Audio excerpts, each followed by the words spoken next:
What's going on, guys? Dawkbro back again. Hope you're fantastic today, and welcome to the final story of Fazbear Frights number 7, which is He Told Me Everything. Okay, so this is a story that everybody was saying was, they didn't like. It was a bit out there and, a bit weird. I agree with that, but I actually enjoyed it, okay? I actually enjoyed it more than The Cliffs. I think The Cliffs is the worst story out of the three. I would go from The Cliffs, He Told Me Everything, and The Breaking Wheel, okay? I actually enjoyed He Told Me Everything. However, although I enjoyed it, I don't think it works with FNAF at all. The story's great, but I didn't like it because it wasn't really FNAF-y, if that makes sense. You'll understand why. If you've read it, you know what I'm talking about. If you haven't, you'll understand why later on. It's weird. It's out there. It fits more with Goosebumps rather than FNAF. And you'll see why in a minute. Also, we've got to talk about the Stitch Rave story as well at the end. It's crazy, okay? So look forward to that. I do both in one video. A 9 out of 10 for the story and how cool it is, but like a 2 out of 10 for FNAF relatedness. Like it's not related to FNAF at all. And it's really out there, guys, like seriously. And it makes you question like at the ending, like, oh, what the hell's gonna happen now? Like, but it was still good. I enjoyed it, but it wasn't FNAF. I think that's the main reason why people don't like this story, is because you're reading through it and like, hold on, this isn't a FNAF universe. This is really out there. I don't know if I like it, so I understand. But story-wise, I enjoyed it. FNAF-wise, I didn't. So, the main character is Chris, okay? And it starts off with Chris saying that he wishes that he had a nice family. And he compares his family to rich kids and smart kids at his school. He sees his family as like mid-tier, average, average jobs, average intelligence, and he feels embarrassed with his family, which I think is pretty bad, okay? You can't be embarrassed by your family. In that way anyway. He's very snobby about it. Like he wants to be rich. He compares himself to other kids at school who have got loads of money, and the parents are doctors, and he wanted a better life. He wanted to eat rich food. He wanted to eat healthy food. He was sick of having like cheap food with his family. And he's starting high school tomorrow. So he's like, yes, this is a fresh start for me tomorrow. I'm starting high school. This is the turning point, okay? And Chris really enjoys science. So he likes science. He's a science guy. And he thinks that this is the turning point for him when he goes to high school tomorrow. This is all the book talks about, guys, literally. The book talks about Chris going around this house, going around his family, looking at his family, going around the neighborhood and comparing himself to big houses, rich families, and he wants that life. He's not happy with his life. He's depressed about it. He wants a big mansion and he wants to be successful. He wanted branded clothes for high school. He sees at the high school that the science club students were the highest achievers, okay? So he wants to go to science club and he wants to be really good at school so he can get the grades and he can be successful and he can get a good job with science. Now, he hears that this science club was run by a teacher called Mr. Little. Okay, and he does this project at the start of every year where the science students in the club stay overnight to do an experiment, okay? This could be like a really cool experiment, a dangerous experiment, and apparently this experiment is a life-changing experiment, okay? It's a life-changing experience. Remember that. Okay, it's ironic. And obviously Chris wants to do that. He has two best friends called Josh and Kyle, but he doesn't want to hang out with them anymore for high school. He doesn't want to be held back by his friends. He just wants to get rid of them and become successful and make new friends in his science club. And again, Chris is obsessed with his social status. That's all he thinks about, like I said, guys. Throughout this story, that's all he talks about. And He doesn't want to joke with his friends or anything. He calls them losers. He doesn't want to be friends with them anymore. First day of school, guys. He gets onto the school bus and he completely ignores his old friends, which is really bad. So, yeah. You can tell that, you know, that Chris isn't a nice person at this time. I can understand where he's coming from, that he wants to make a new start and stuff, but you shouldn't be doing that to your friends. Yeah, you should still be friends with them. And you can still be friends with your friends and just, you know, carry on being successful at school. You don't need to do that. Third period is Mr. Little's class. And this is the first time we get to see Mr. Little. So he was a small, energetic man. What I noticed as well, he had a DNA tie. DNA tie. Remember that, okay? He has a DNA tie. Which means he really likes DNA. He smiles a lot as well. He's a very strange teacher. He's never met a teacher like Mr. Little before. But everybody loves Mr. Little. He talks a lot and all the class cheer for him and stuff while he's talking about it. And he's like, he's the cool teacher. You know, that cool science teacher that does loads of experiments and explosions and stuff in the class, a little bit out there? That's Mr. Little, okay? And all the students love him for that. And he talks about the club for the night, the science club, the experiment that's going to be happening this weekend. And he says, but I promise that if you bear with me and follow my advice, by the time you're done with this course, you'll be thinking, talking, walking, and quacking like a scientist. Now, who's ready to learn some cool stuff? Before we get to the fun stuff, we have to jump through a few bureaucratic hoops, Mr. Little said. The first thing being this lab safety contract, which you and your parents must read and sign, saying that you will not intentionally blow up the school or another classmate. There will be a meeting in this room right after school today for everybody who's interested in coming to the lock-in this weekend. I strongly suggest that you all come, both for the sake of your grades and for the sake of science. So yeah, Mr. Little's trying to persuade them to come to this club at the night to get better grades, okay? So they have to sign this contract for the safety, you know, for the school safety. They have to sign this contract just in case somebody blows up, which is pretty crazy. And it makes you think, hold on, something's going to happen here. If they're mentioning, like, kids getting being in danger from Mr. Little's classes, you know, something's going to happen. Chris meets a boy called Sanjeet in his class. Smart, rich kid, rich parents. So this is Chris's opportunity to make some new friends, okay? And these new friends are not very nice. They bully the other people. There's another class called Mrs. Harris's students. That's where Chris's old friends were. And they're not very nice, and they bully the kids in there, saying that they're stupid, and, you know, just some more filler, guys, about what Chris is up to, and how, you know, how this path is leading him to the wrong direction, okay? New friends in the science class who are not very nice, and they bully kids, and, you know, it's not a good direction. Sanjeet says something interesting as well that I noticed and highlighted about Mr. Little's abilities. Until you've experienced it, you can't possibly understand. It will be life-changing. So there you go.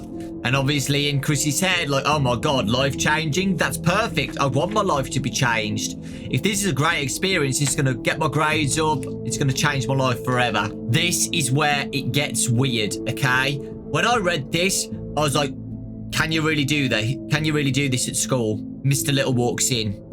Greetings, my sweet little guinea pigs. Which I noted, like, guinea pigs, you know. Is Mr. Little experimenting with his students? You'll see later on. Are you ready to hear what kind of experience I have planned for you this weekend? The students clapped and hooted. Chris wasn't used to seeing such displays of enthusiasm in a classroom. It was a refreshing change. First of all, Mr. Little said, starting to pace, science requires sacrifice. If you're not willing to make a sacrifice, to give up a part of yourself for the sake of science, then don't bother coming in on Friday, because this lock-in isn't for you. Stay home and do whatever it is you do on your little electronic devices, or go play a sport or whatever. only come here if you are willing to make a sacrifice and experience a transformation. So this is really weird now, okay? Transformation? What is he talking about? Each of you will be issued your own Freddy Fazbear Mad Scientist kit to work with. In this kit, you will find a solution called Fazgoo. You will put the required amount of Fazgoo in the provided Petri dish. He smiled. Then comes time for the sacrifice. With the pliers I will provide, you will pull out one of your teeth. Excuse me, Mr. Little. Could you repeat that part? One student asked in a nervous-sounding voice. Teeth! Mr. Little yelled. You will pull one of your teeth. It might hurt a little, but trust me, it will be worth it in the end. Now, are you scientists, or are you a bunch of snivelling babies? So yeah, you can see, guys, that Mr. Little's trying to manipulate his students. Yeah, it is weird, right? What science experiment do you have where you pull out your teeth and put it in some Fazgoo? Now, this is even weirder. So, you will pull out one of your teeth, as I said, and you will place it in the Fazgoo. Then, you'll do what scientists spend a great deal of their time doing. You will wait. You will be provided with a cot to nap on while the process unfolds. So, they're staying overnight, they're pulling out a tooth in a Petri dish, and then they're sleeping next to it and waiting to see what happens. You will know when you're done because the results will speak for themselves, literally. Then you will dispose of your creation in a biohazard bag and leave a changed person. And not just dentally, but mentally. He cackled at his own joke, and many students joined in on the laughter. There is a rumour, Dr. Little said, that not participating in the lock-ins hurts your performance in my classes. So, there you go. Again, he's manipulating his students. He's trying to persuade them to stay for this experiment. Please, make sure you don't say anything to your parents about the required tooth extraction. I don't want to be on the receiving end of any dental bills. Also, as a community of scientists, we must keep our little secrets. You can tell something wrong's going to happen because Mr. Little's saying, you know, keep it a secret. Don't tell your parents that you've got to pull out a tooth. You know, that already shows and indicates that something wrong is happening, that he doesn't want the parents to know that the kids are pulling out the teeth. Like, yeah, something bad's going to happen. And with this Fazbear experiment with this goo, and you have to put your teeth in, and you get a transformation. What's going to happen, guys? So, yeah, Chris is too scared to pull out his tooth, guys. But he's still going to do it anyway. You'll see what happens later on. He still wants to do it. So, more filler, guys. Chris goes to the coffee shop with his friends, and he's a snob. You know, he tries to lie and, you know, try and pay for coffee, expensive coffee, with his friends. And they all of his friends talk about going on holiday. And Chris tries to fit in and be like, yeah, I'm going on holiday too. I'm going to this nice place. Which is a lie, but he's just trying to fit in a little too hard, okay? And again, a nice little indication that something bad's going to happen is that they talk about last year's experiment, and apparently a student had to go to hospital and have his fingers reattached because he lost fingers in an experiment. So it just goes to show that these are dangerous, okay? And students get harmed during Mr. Little's classes, okay? So Mr. Little walks in. He seems a bit more serious now and excited that this is going to happen. You'll see later on that something's wrong with Mr. Little, okay? Something's happened. So yeah, everybody gets excited for the class, and Mr. Little's bought some pizza for everybody to eat. It's going to be a long night, and you should never conduct scientific research on an empty stomach. But while we wait for sustenance, allow me to explain more specifically what you'll be doing tonight. As you can see, I have set up private cubicles for each of you in the lab. In your cubicle, you will find a long table and a cot for napping. On the table, you will find a Freddy Fazbear Mad Scientist kit. And somebody says, but isn't the kit just a toy? And Mr. Little turns. It is most definitely not a toy. And if you treat it as one, it will be at your own peril. Warning. In the kit, you will find a container of Fazgoo and a Petri dish like this. You will empty the Fazgoo into the Petri dish, then comes the sacrifice. The tooth. You will use the pliers to extract the tooth of your choice. I would advise one near the back. When your wisdom teeth come in, you will not have to worry about crowding. Oh God. If you can't handle this part of the experiment, now is the time to leave. It's time to separate the real scientists from the wannabes. Again, Mr. Little trying to, manipulate people to stay. I like my students to be fully committed. After you have extracted the tooth, you will place it in the Petri dish of Fazgoo. And that, starts rubbing his hands, is when things start to get interesting. You see, the Fazgoo will not only make the tooth stay alive, it will make the tooth believe it is still a part of you. A tooth can believe something? Brooke asked. Well, it can feel that it's still inside your mouth, Mr. Little said. The Fazgoo is very powerful. When you touch it, it creates a tendril, a connection that slowly pulls red blood cells from your body. The blood cells feed the Fazgoo and fuel the experiment. And here's the amazing part. Over the course of several hours, nourished by just a few of your red blood cells, the tooth will grow gums, will form a full mouth, and that mouth will open and tell you something that I promise, no matter how old you live to be, you will never forget. So the Fazgoo turns into a mouth and tells the students something that they'll never forget. You'll see, Mr. Little said. It will be amazing. Once the mouth has told you what you need to know, it will die.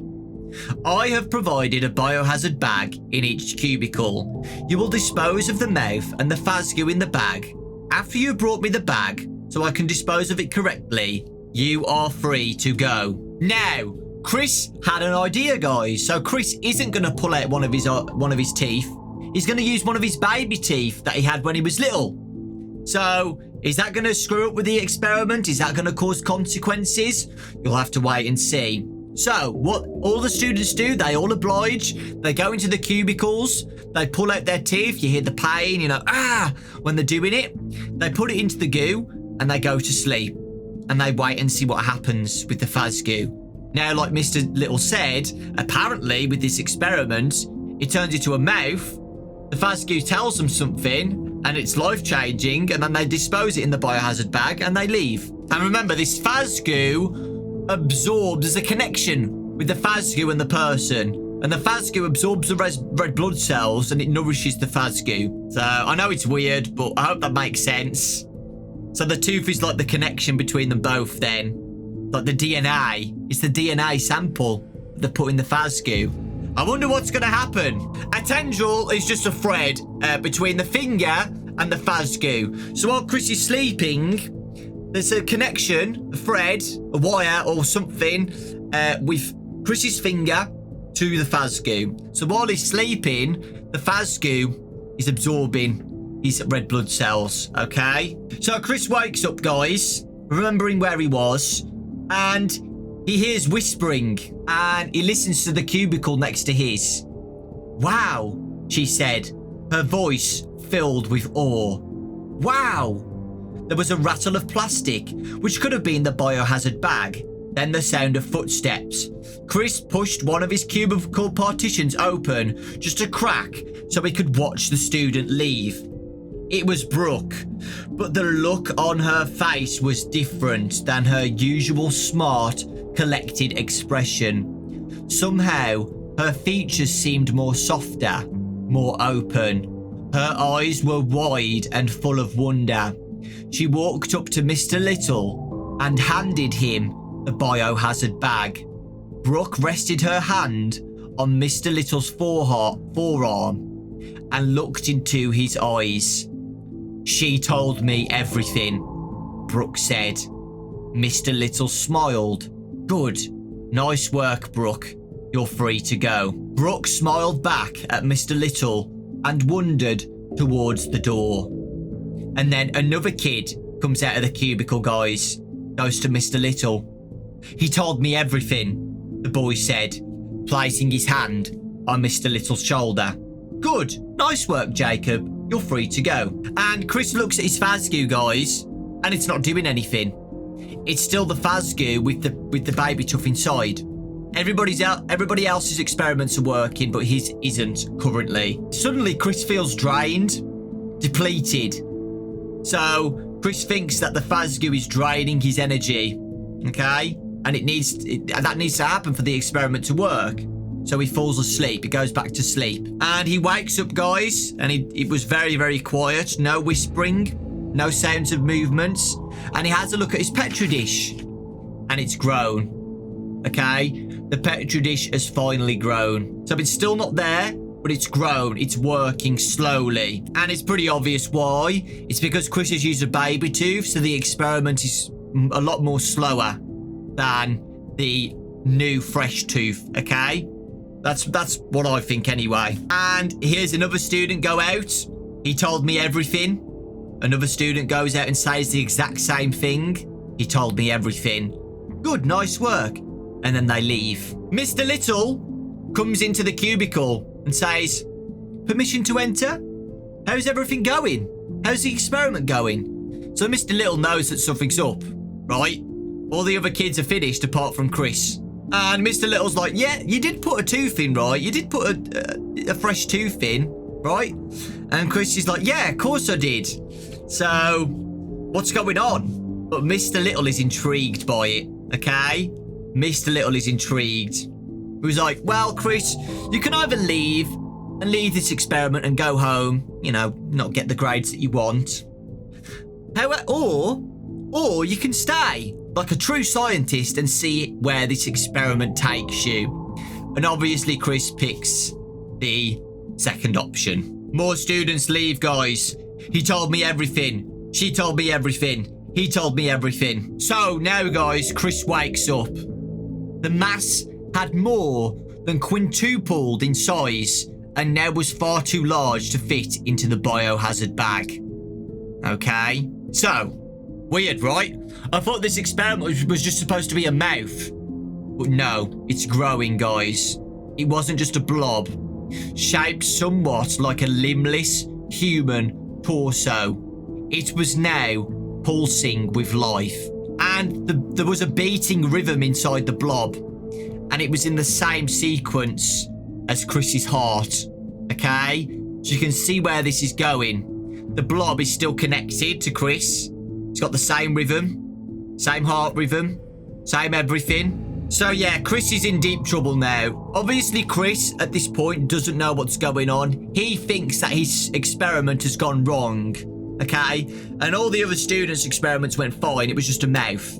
Okay? But you'll see later on what's going on. Okay? It's because Chris's experiment is a lot more slower. Now, this is what people were talking about was a little bit weird, but I think it makes sense and it shows what's going on. So, the blob's so big and he's still connected to it and he can't let go. He can't release himself from the connection. Okay? He needs to pee. Okay? I know, I understand it's a little bit weird, but it gets to the point, well, Chris needs to pee and he can't go anywhere. And the blob pees.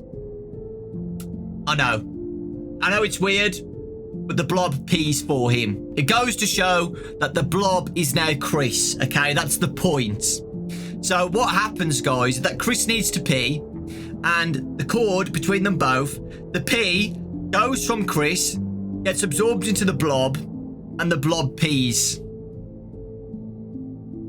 Yeah, so they're connected. It's a clone. The blob is turning into Chris. It's turning into a clone. Okay? Now, this is when I knew, like, Chris, something bad's going to happen to Chris. Chris tries to escape, okay? He wants to cut the cord, because there's a cord between them now, right?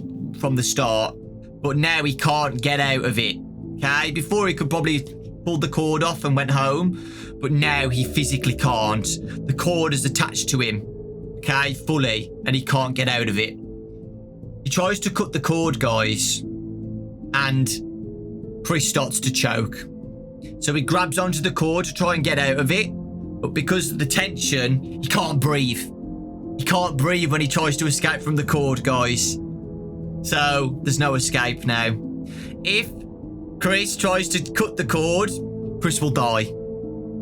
The blob will die too, but so will Chris. Now, guys, this is when it turns into a horror scene. It's really, really creepy. So the blob starts to form a neck and a head. Okay? He's turning into a clone. And weirdly, guys, Chris starts to lose vision in his eyes. What do you think happens? The blob, the Fazbear, absorbs Chris's eyes. Okay? Chris loses his eyes. The blob absorbs it. The eyes go through his body, through the cord, into the blob. And the blob steals Chris's eyes. Inside the translucent tube, an orb travelled away from Chris and towards the evolving pink form on the table. The orb was being pushed along by the tendrils' pulsations. It was the size and shape of a human eyeball. Chris's hands shot up to where his eyeball used to be. There was a popping sound, like a cork being pulled from a bottle. And when Chris looked over at the thing on the table, it was looking back at him with Chris's left eye. The face was no longer featureless. It was now cycloptic. So there you go. So the blob is absorbing all of Chris's organs and features. And ironically, Chris panics and he tries to call for help. Mr. Little doesn't respond. So Mr. Little is there, obviously, but he's not listening. He's avoiding it to let the experiment take place. So then that's when I knew, like, yeah, Mr. Little's a bad guy. Mr. Little's evil. He can clearly hear Chris calling for help and he's not listening. Now this is really, really bad, okay? The yelling had tired him out.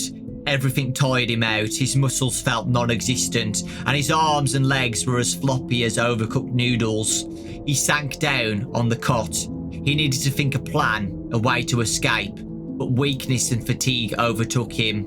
He didn't mean to fall asleep, but he wasn't strong enough to fight the wave of exhaustion that swept over him. So the blob's absorbing him, okay? He's absorbing all of his blood and energy, and he's not going to be ready for it. When he awoke, he opened his one eye and saw the thing sitting on the edge of the table across from him. Except it wasn't just a thing anymore. It was a boy. A boy who, except for a strangely pink tone, looked exactly like Chris. It was Chris's height and build, with his sandy brown hair. It was wearing Chris's clothes and looking at Chris with what had once been his left eye. Chris's body was devoid of muscles and bone. He was a mass, a blob. He had no idea how he could still be alive. How he could still be aware with so little of him left. There was no way he could hold out much longer. Chris knows he's going to die, okay? So Chris knows that he's going to be a clone, the blob. So Chris says, like, look, listen, I love my family so much. Take care of them. Be nice to my sister too. She's your sister now. We've got a neighbour called Mrs. Thomas, and I've got a dog called Porkchop. So Chris is telling the clone everything that the clone needs to know. You told me everything? Now this is gruesome now. Chris felt a strange sensation of suction where his right eye was, and then everything went black.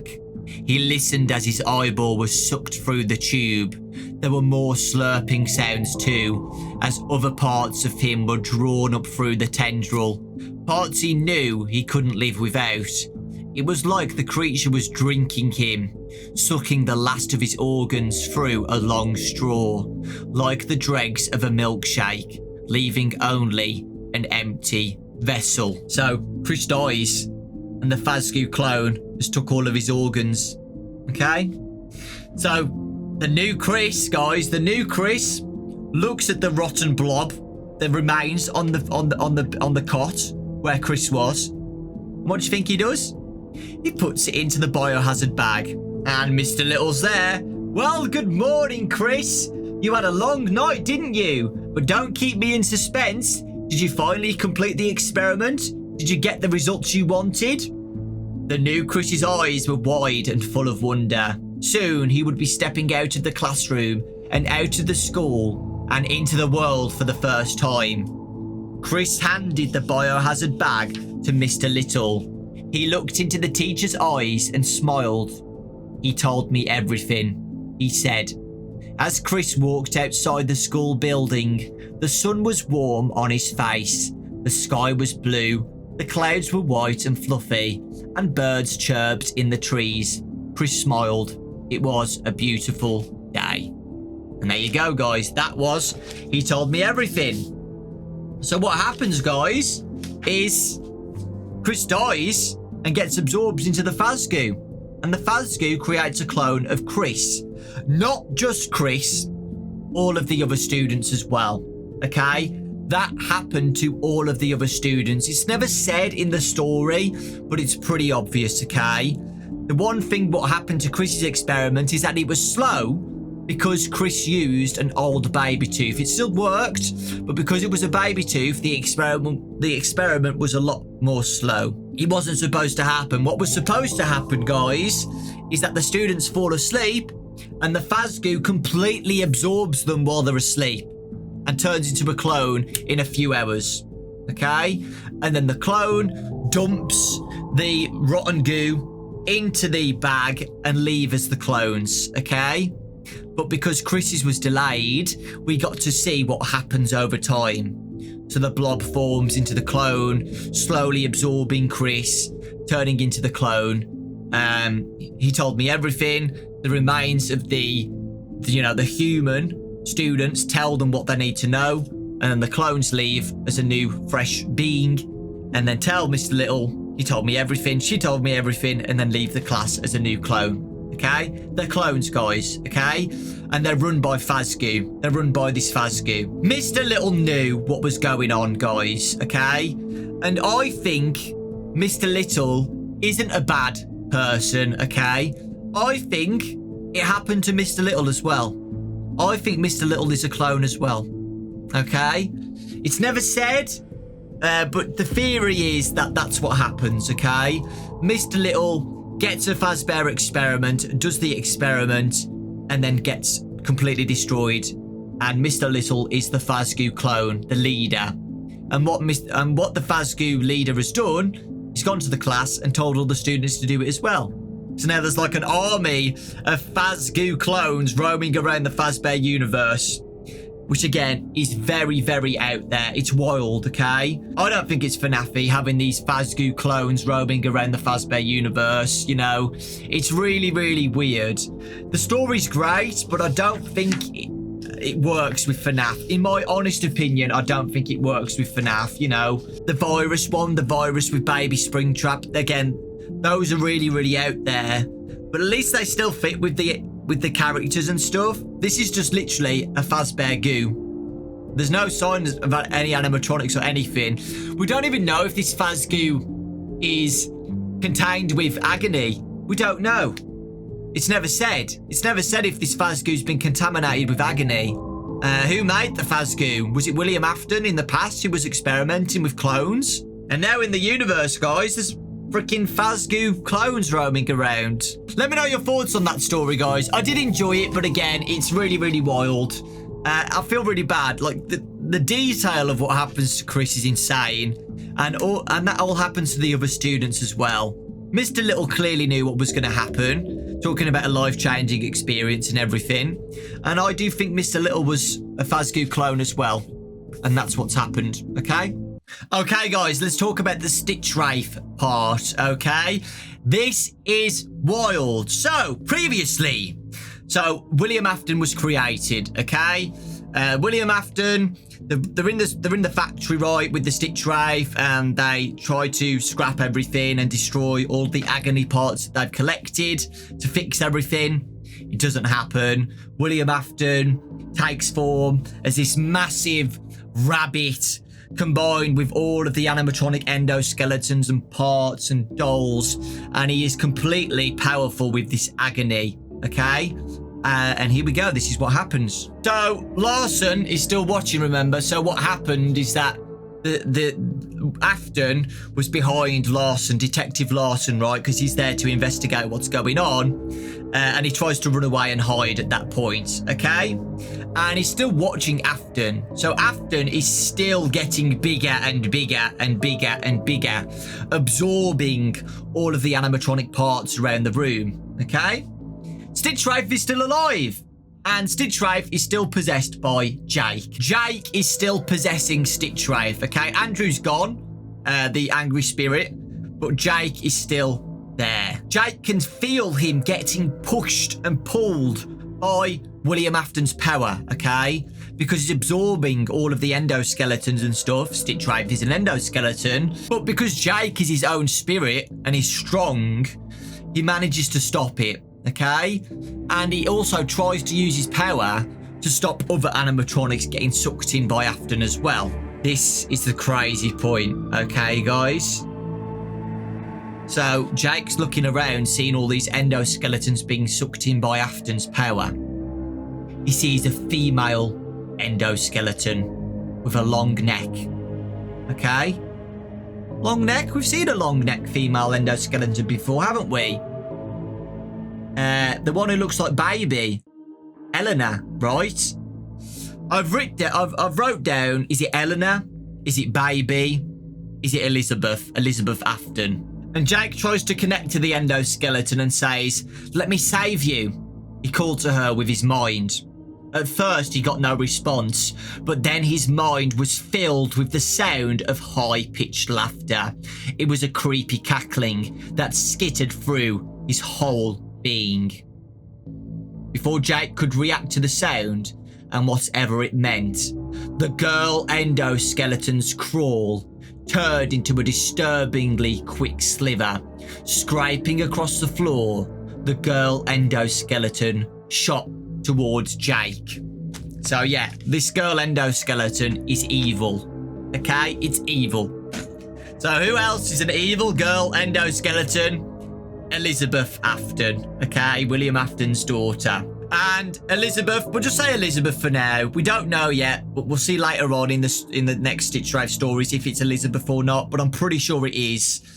We'll just say Elizabeth instead of girl endoskeleton. Elizabeth pinned herself onto the Stitch Wraith, and apparently she has a poisonous smile and is extremely strong compared to Jake. Okay, extremely strong. She is powerful. And what happens, guys, is crazy. So Elizabeth's eyes, the endoskeleton, start to glow white, and that energy reaches into the Stitch Wraith. And Jake says that she feels stronger than Afton. And what Elizabeth does is sucks out Jake's evil energy. And when she sucks out the energy of Jake, the evilness of Jake and the Stitch Wraith, she turns less rusty and stronger. Okay? And what she does, guys, she smiles, gives Jake a wink, and leaps herself into Afton. Okay? You can imagine that. Elizabeth springing onto the Stitch Wraith, absorbing his power, winks, and then runs and jumps onto William Afton and gets absorbed by Afton. Okay?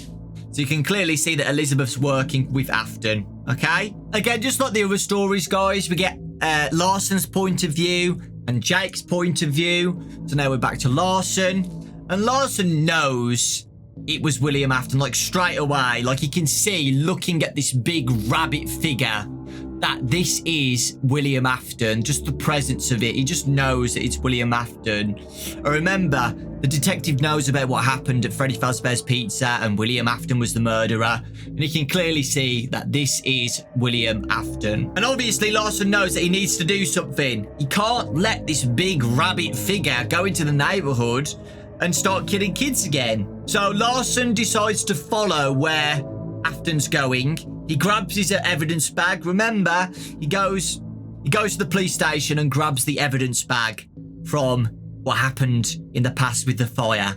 Okay, there was a fire in the past, remember? Obviously, you know, pretty sure that's Fazbear Frights, and there's evidence in there. You'll see what's in the bag later on. Afton whacks Larson, and Larson gets whacked into a wall and passes out. Larson strangely hears voices while he's passed out. He hears voices that are saying, "Hurry, open your eyes." Who was that? Who's whispering to Larson to tell him to wake up? I think it's the spirits, okay? Spirits. Larson looked into the enormous face hovering above his own. It was the face of nightmares, with eyes made of metal sockets and spark plugs, a mouth formed from long pistons, and cheekbones composed of large gears and bolts. The face seemed to be held together with bits of pointed metal, rusted pipes, and what appeared to be actual bone. But not the bones one would expect to see in a face. An animatronic elbow acting as a chin was attached with a rat skeleton, and a brow made from parts of a motor was affixed by a bird's foot. As repulsive as all of this was, though, it wasn't the metal junk that sent chills skittering down Larson's spine. The truly repugnant thing that Afton's new face was that it was in motion. Tucked in and around the metal scrap and bone, animatronic parts wriggled and writhed. And they were singing, or at least that's what it sounded like. Larson could hear a harmonised chorus. Various parts of it seemed to be coming from Afton's spinning ankle joint nose, shimmying shoulder socket forehead, and tapping metal-footed jaws. So Afton, all of Afton's parts together were alive, and the mouths of the animatronics were singing all together. Really, really creepy. So it wasn't just a still rabbit endoskeleton, exoskeleton, whatever you want to call it. All of the animatronic parts and bones combined were all moving around, all twitching. And unfortunately, guys, Afton, with his hand, he has an endoskeleton foot as a hand, impales Larson in the stomach. Okay? So Larson gets stabbed by Afton. Larson gets stabbed in the stomach, gets up, and runs away. Now we get some more back lore about Afton and his powers, okay? So go back to Jake's point of view, Jake can tell that Larson has been infected by Afton, okay? So when Afton stabs Larson, a part of his energy, his evilness, his corruptedness goes into Larson. Jake can, smell spirits, apparently, and he knows which ones are good and which ones are bad. They all have different smells. Afton stinks, okay? He's smelly. So when Afton stabs Larson, that smell of Afton is inside of Larson, okay? And weirdly, guys, when Larson's running away, Afton runs after him and completely ignores Jake. So Afton does not care about Stitch Wraith. He doesn't care. He's not interested in him and goes straight towards Larson. And again, Larson makes a really good point in this as well. The animatronic parts are still singing, by the way. They're still singing. And Larson thinks that the animatronic parts are just trying to comfort themselves with music. They're not a part of Afton, right? If you think about it, these spirits of dead kids and stuff, they're not evil. They're not evil. They're just attached to Afton. They don't want to be attached to Afton. And they're probably in a lot of distress. And apparently, Larson thinks that they're singing to comfort them, to ignore what's going on, this is horrible if you think about it, guys. It was horrible originally of, spirits possessing animatronics. Trapped inside the endoskeletons, guys, with no escape. They're trapped inside. To make it even worse, you can't even think that can be worse, right? But it can be. The endoskeletons now are attached to William Afton. Okay? That is bad. And you can imagine what these spirits are thinking. Now, this is like the Avengers twists, guys. This is crazy. Are you ready for this? You're not ready for this. You know what I'm going to say if you've read it. So, Larson decides to get into a forklift, to try and hide in a forklift. I'm going to use this forklift. I'm going to run to the forklift and impale William Afton with it. Larson is inside the forklift right now, hiding, ready for when Afton comes out to try and attack him with it. And he hears noises and voices coming from the bag. As soon as the bag opened, the voices got louder. Larson gasped and jerked his hand back. The last thing Larson had put in the bag was a mask. The mask was cracked and muddied, but its features were clear, with rosy red cheeks and purple stripes that stretched from the bottom of its hollow black eyes to the top of its wide open mouth. Red lipstick highlighting an amplified pucker. The mask could have been amusing, but it wasn't, especially now, because now the mask had come alive. Its mouth was wide open, and it was wailing something unintelligible. Larson didn't need to understand its cries, though. Disturbingly, he could hear the mask's intent in his head. It felt like he was receiving the download of a single thought. Take me to him. The puppet, guys. The puppet is back, baby. Let's go. So the puppet is communicating with Larson, saying, take me to Afton. Take me to Afton. Take me to him. Larson can hear Afton behind the wall. So what do you think he does? He turns on the forklift and completely stabs William Afton with the forklift, okay? And while that happens, guys, you can see in the bag black and white stripes in the bag, okay? I think that's a really nice detail. So it was just a mask, remember, originally, but apparently Larson sees black and white stripes in the bag. So to me, that's saying in this lore that the puppet is originally just the mask at this point. The puppet can form its original black and white arms and legs, okay, and body from just the mask. So I was thinking about that in the FNAF lore, like maybe like in some of the games and stuff, the puppet is literally just the mask. So yeah, think about that, guys, that the black and white stripes, the arms and legs of the puppet started to form from the mask inside the bag. Now Larson is still attached to William Afton, okay, with a powerful forklift, okay? And Larson thinks, I'm going to drive this thing into the lake, okay? There's a lake next to the factory, and Larson thinks, you know, I can get this guy into the lake using this forklift. I can push him all the way down the tracks into the lake and then finish this once and for all.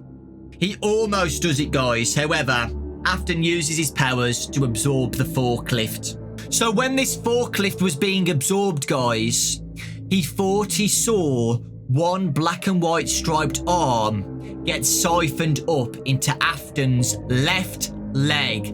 Remember that, okay?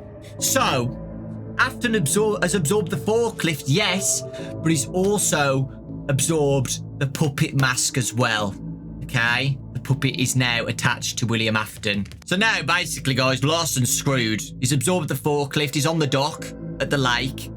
But this is a really nice scene. The monster lifted its face to Larson. The detective had nowhere to hide now, and he wouldn't make it far with his injuries. He had one trick left. Stalling. Afton, Larson asked. That is you in there, isn't it? Though I'm not sure what to call you now. Afton's amalgamation glared back at the detective, repositioning his pieces so he stood taller and broader on the end of the dock. The loathsome atrocity that was William Afton announced in such tones that the dock juddered. I am agony. There you go, guys. William Afton stood tall. I am agony. And there you go. So is this even William Afton? Who knows? I think it's just a part of him. I don't know. I really don't know. It's kind of like Glitch Trap, if you remember. So is Glitch Trap really William Afton? Or is Glitch Trap just a piece of William Afton's agony and, you know, darkness? And when Afton says that, guys, all the animatronics start singing again. So yeah, it's a hard one, right? If you guys have got any theories about that, let me know. So all the animatronics around his body start singing all at once with the same tone as soon as William Afton says I am agony. So is that William Afton using the animatronics to scare and screw Larson's brain to make him scared? Or is it actually the animatronic spirits singing? That does get in Larson's mind, guys. When the animatronic starts singing, Larson loses his mind and he closes his eyes. He's like, no, enough. This is crazy. This is the crazy part, guys. Get ready for this. The instant the detective closed his eyes, the girl endoskeleton separated herself from the rest of the trash rabbit's parts. Undulating past an arm, a leg, and a hip joint, the girl endoskeleton wormed her way to the outer layer of the trash rabbit, and she leaped away from him. As soon as she launched herself free, Jake pressed back into the shadows. He didn't want another encounter with the girl thing. She was scary. Tense enough that he had been holding his breath if he actually breathed, Jake watched the girl endoskeleton wiggle across the dock. He kept his gaze riveted on her until he saw her slink towards a gaping vent opening in the side of the factory. So Elizabeth says, Bye, William Afton, I'm going. She leaves Afton. This is how I knew it was Elizabeth, okay? Listen to this. When Larson opened his eyes, he expected Afton would still be glaring at him. But Afton wasn't looking at Larson at all.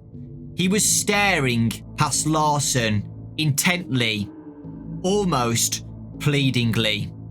Larson turned to see what Afton was looking at, and he saw what appeared to be a female-shaped metal endoskeleton disappearing into a vent opening.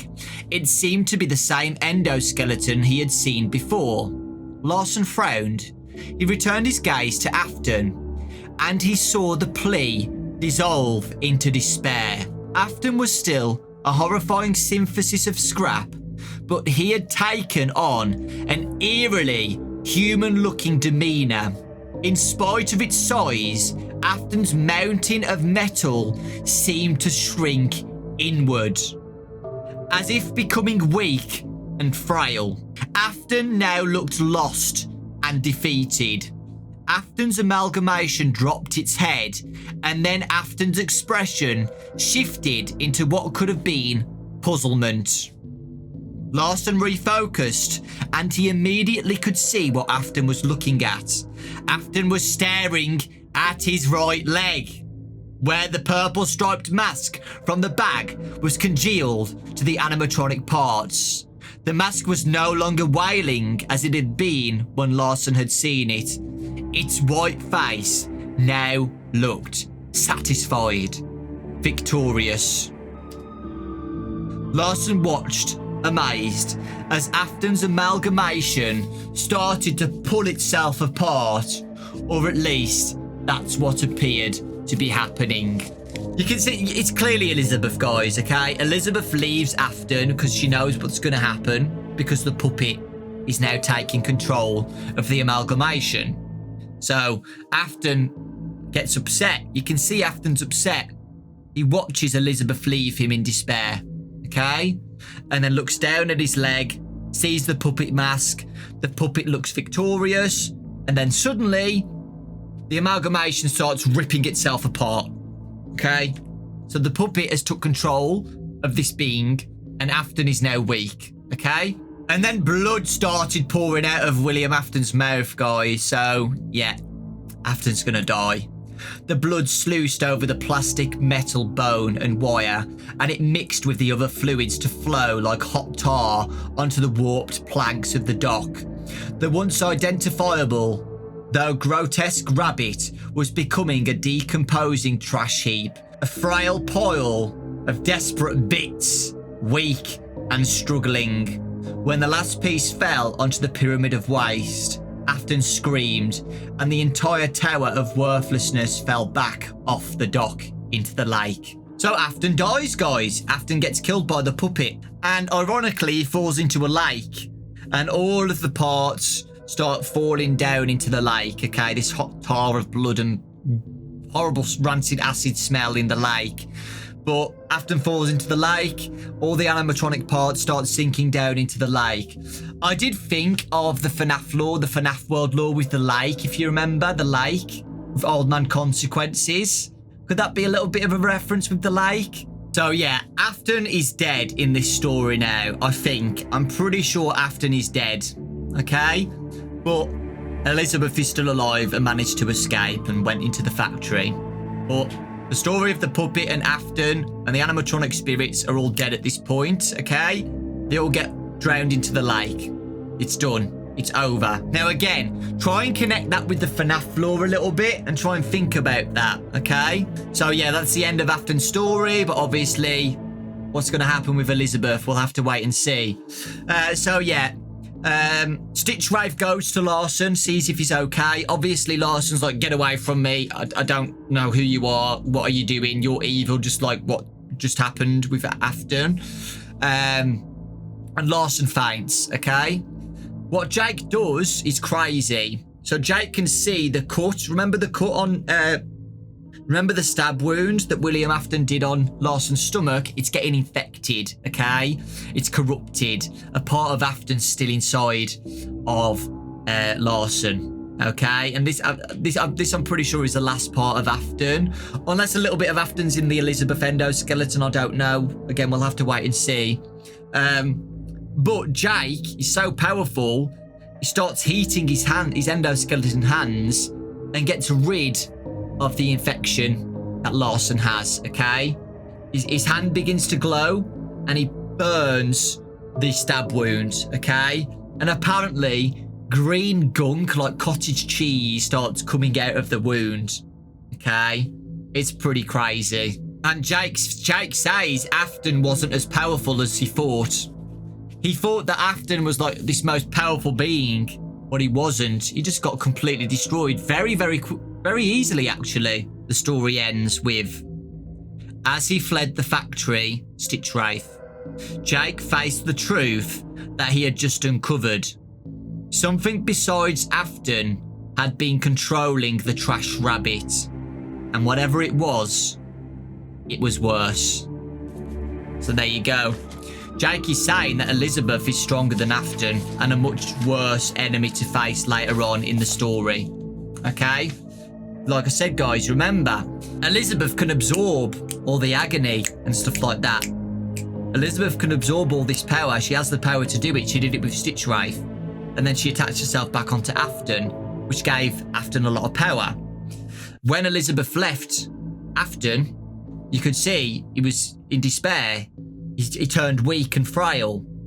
And then he dies. The puppet can take control and he takes over. So Elizabeth, or the girl endoskeleton, whatever you want to say, is more powerful than William Afton. Okay? And that is crazy to think about. In this book lore, it's pretty obvious to be Elizabeth Afton. Let me know if you have any other ideas, but I'm pretty sure it is. It has to be. The way Afton reacts when Elizabeth leaves him, it shows like he's like upset by it because it's his daughter. So, you know, I feel it's pretty obvious to me that it is Elizabeth.